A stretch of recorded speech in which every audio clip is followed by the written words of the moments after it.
The stranger on the train. It was late when Lauren boarded the last train of the night. She was tired after a long day at work, and the thought of the hour-long ride home filled her with dread. The train car was nearly empty, with only a few other passengers scattered throughout. She chose a seat near the middle, close to the exit. She liked to be near the door, just in case. The train rumbled to life, and Lauren leaned her head against the window, watching the city lights blur as they sped past. She felt the weariness settle into her bones, her eyelids growing heavy. But she didn't want to fall asleep. Something about the empty train car made her uneasy. As the train pulled into the first stop, Lauren glanced around and saw a man board. He was tall, dressed in a dark coat, with a hat pulled low over his eyes. He looked up and down the car before choosing a seat directly across from her. Lauren's stomach tightened. There were plenty of empty seats, yet he had chosen one uncomfortably close. The man didn't acknowledge her, instead staring straight ahead, his face obscured by shadows. Lauren tried to shake off the unease and focused on the book she had brought with her. But she could feel his presence, an oppressive weight that made it impossible to relax. The train stopped again, and two more passengers got on, a young couple who took seats at the far end of the car. Lauren felt a small wave of relief wash over her. At least she wasn't completely alone with the stranger. But then the man across from her did something that made her blood run cold. Without a word, he leaned forward, his eyes locking onto hers. His gaze was intense, almost predatory, and he smiled. A slow, unsettling smile that didn't reach his eyes. Lauren's heart skipped a beat. She forced herself to look away, pretending to be engrossed in her book. But her mind was racing. Who was this man? Why was he staring at her like that? She glanced around the car, hoping the couple at the far end had noticed, but they were lost in conversation, oblivious to her fear. The train continued to speed through the night, the rhythmic clattering of the tracks doing little to soothe her nerves. Every so often, Lauren would sneak a glance at the man, only to find him still staring, that same eerie smile on his face. She tried to ignore him, but the more she did, the more unnerved she became.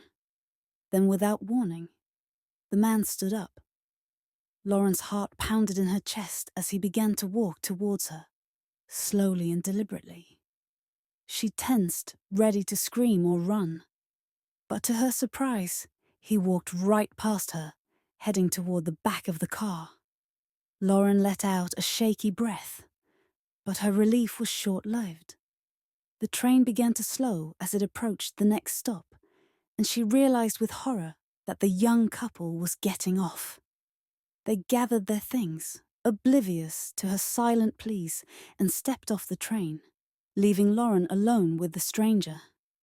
The doors closed, and the train lurched forward again, plunging back into darkness. Lauren's mind raced. Should she get off at the next stop? But what if the man followed her? The thought of being alone with him on an empty platform was just as terrifying. She decided to stay put and keep her distance, hoping the man would lose interest. But as the train continued, Lauren noticed something strange. The man had disappeared. She looked around the car, her heart pounding, but he was nowhere to be seen. Had he gotten off at the last stop? She hadn't heard the doors open, but maybe she had been too distracted by her own fear. Just as she was beginning to convince herself that he was gone, she heard it. A soft, almost imperceptible noise coming from behind her.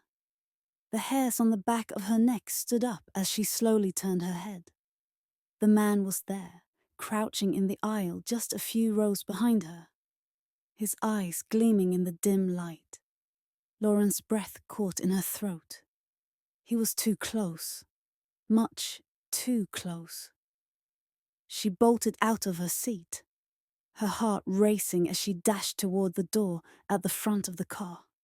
She could hear the man's footsteps behind her, quick and determined.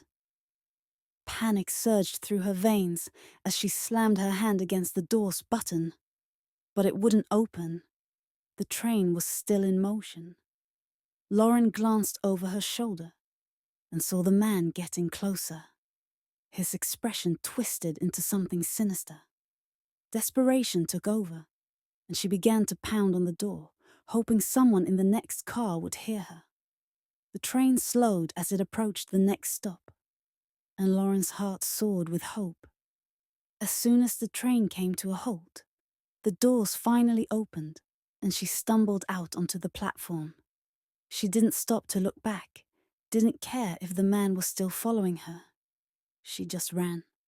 The platform was empty, the night air cold against her skin as she sprinted towards the station's exit.